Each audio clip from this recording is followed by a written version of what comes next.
অন্তর্মহল সবচেয়ে বিলাসবহুল স্থানগুলোর একটি, নবাবদের শোবার ঘর। এর এক কোণে প্রদর্শিত রয়েছে নবাবদের লেখা সিটি।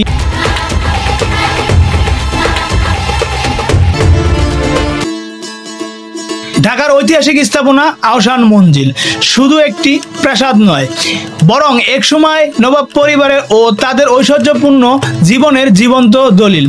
এর অন্তর্মহল গ্যালারিতে সংরক্ষিত রয়েছে এমন সব নিদর্শন যা আমাদের ফিরিয়ে নিয়ে যায় নবাবদের ঐতিহাসিক, সাংস্কৃতিক ও জীবনধারার কাছে। আহসান মঞ্জিলের সামনের ফটক। এখানে পর্যটকরা ঘোরাফেরা করার পর একটু সময় করে বিশ্রাম নেয়। আমরা সামনের পথ ধরেই এগোচ্ছি আহসান মঞ্জিলের অন্তর্মহল গ্যালারির দিকে। আর আপনারা দেখতে পাচ্ছেন আহসান মঞ্জিলের মূল প্রাসাদটি। মূল প্রাসাদের উত্তর সাইডেই রয়েছে সেই অন্তর্মহল গ্যালারি, যেখানে সেই সময়কার নবাবরা ব্যবহৃত জিনিসপত্র বা আসবাবপত্র সংরক্ষিত রয়েছে। আমরা এই পথ ধরেই সামনে এগোচ্ছি। এটা মূল ফটক আহসান মঞ্জিলের সেই অন্তর্মহল গ্যালারিতে প্রবেশ পথ। অন্তর্মহল গ্যালারির প্রবেশ পথেই একজন সিকিউরিটি গার্ড বসে আছে, সে সবসময় নজরদারি করছে। আমরা অন্তর্মহল গ্যালারির সিঁড়ি বেয়ে দ্বিতীয় তলায় উঠলাম। দ্বিতীয় তলায় উঠার পরেই আমরা সামনে যে ফটকটা আপনারা দেখতে পাবেন, সেই ফটকেই প্রদর্শন করা হচ্ছে নবাবদের সেই সময়কার ছবি এবং হ্যান্ড রাইটিং প্রিন্টিং ছবি। দেওয়ালে সুন্দরভাবে প্রদর্শনী করা হচ্ছে, আপনারা নিশ্চয়ই এই ভিডিওর মাধ্যমে দেখতে পাচ্ছেন। গ্যালারিতে সাজানো রয়েছে নবাবদের ব্যবহৃত বিভিন্ন ধরনের ডিশ। শুকনো কারুকাজ উৎকৃষ্ট মানের এই ডিশগুলো প্রমাণ করে তাদের রুচিশীলতা ও বিলাসী জীবনধারা।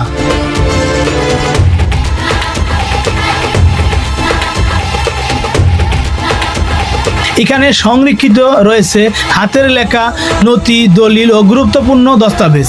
এগুলো কেবল প্রশাসনিক নয়, ওই সময়কার সামাজিক ও অর্থনৈতিক ইতিহাসের মূল সাক্ষ্য, যা আপনারা ভিডিওর মাধ্যমেই দেখতে পাচ্ছেন।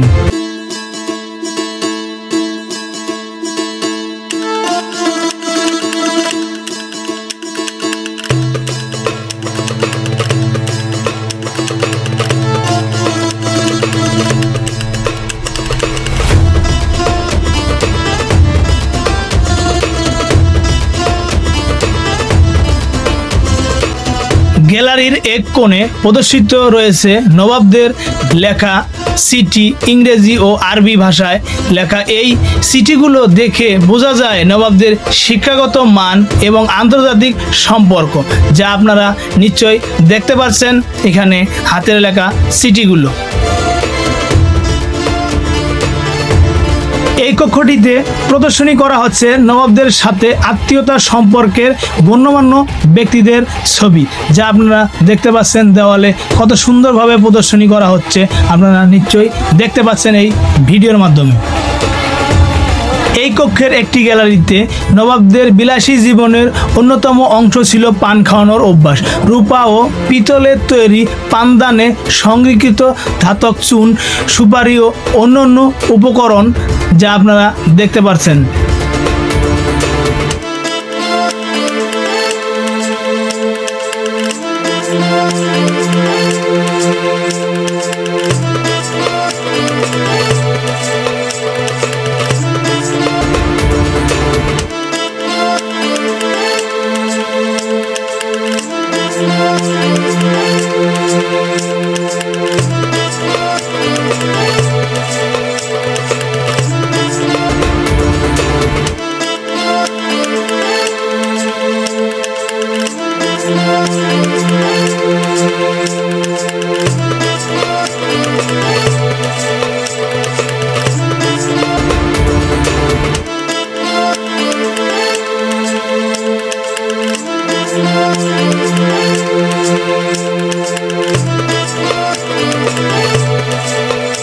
বৈদ্যুতিক আলো আসার আগে এই ল্যাম্প স্ট্যান্ডগুলো ছিল আলোকসজ্জার প্রধান উপকরণ।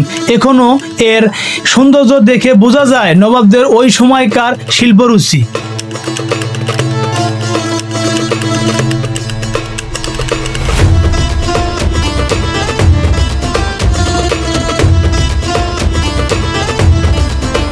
গ্যালারিতে সংরক্ষিত রয়েছে নবাবদের সুরাপান পাত্র, স্টাইল ও কাচের তৈরি এইসব পাত্র তাদের বিলাসী ভোজন রুচির প্রতিফলন।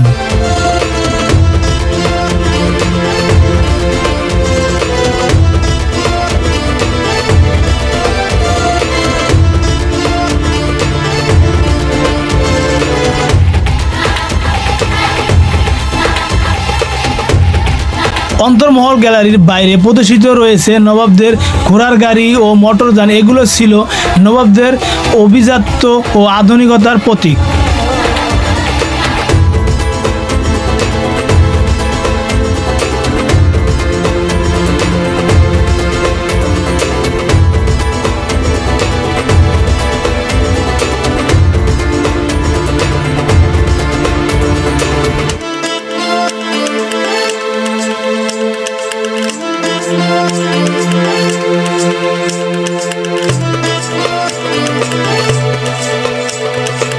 বুড়িগঙ্গা নদীর তীরে ঘেরা আহসান মঞ্জিল। নবাবরা ব্যবহার করতেন বজরা ও স্টিমার। এগুলো তাদের জলযাত্রার বিলাসিতার প্রকাশ, যা আপনারা দেখতে পাচ্ছেন এই ভিডিওর মাধ্যমে এখানে।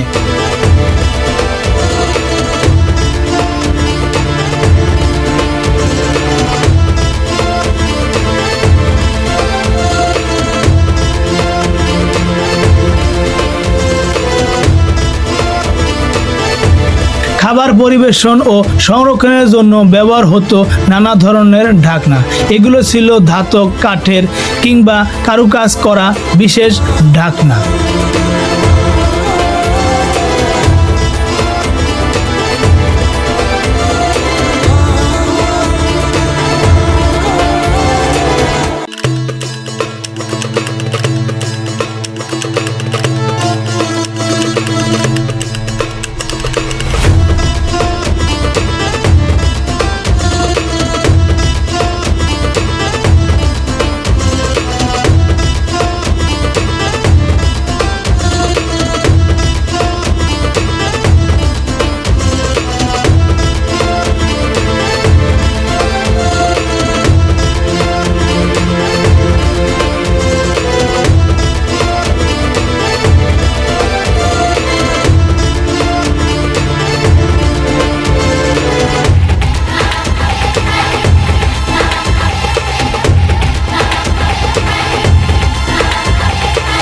সোনার আঙ্গা ও রূপার নকশা করা জগগুলো ছিল রাজকীয় ভোজন টেবিলের অপরিহার্য অংশ।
অন্তর্মহল সবচেয়ে বিলাসবহুল স্থানগুলোর একটি।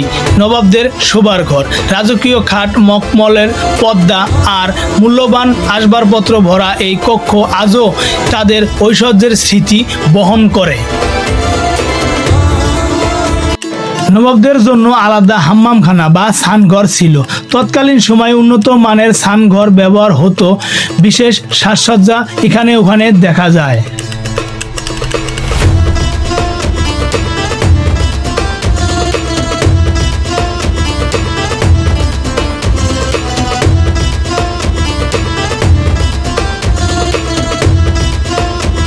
আহসান মঞ্জিলের অন্তর্মহল গ্যালারির প্রতিটি নিদর্শন আমাদের অতীতকে ছুঁয়ে যায়। নবাবদের জীবনধারা, তাদের সংস্কৃতি এবং ঐতিহ্যের গৌরব যেন জীবন্ত হয়ে ওঠে এই প্রদর্শনীর মাধ্যমে। এটি শুধু একটি প্রদর্শনী নয়, বরং ইতিহাসের এক অমূল্য ভাণ্ডার। যদি ভিডিওটি ভালো লাগে তবে অবশ্যই লাইক কমেন্ট শেয়ার করতে ভুলবেন না। বন্ধুরা আজকের মতো এই পর্যন্তই। নেক্সট ভিডিও দেখার জন্য অবশ্যই চ্যানেলটি সাবস্ক্রাইব করে এবং ফেসবুক পেজটি ফলো দিয়ে পাশে থাকবেন। ধন্যবাদ। আসসালামু আলাইকুম।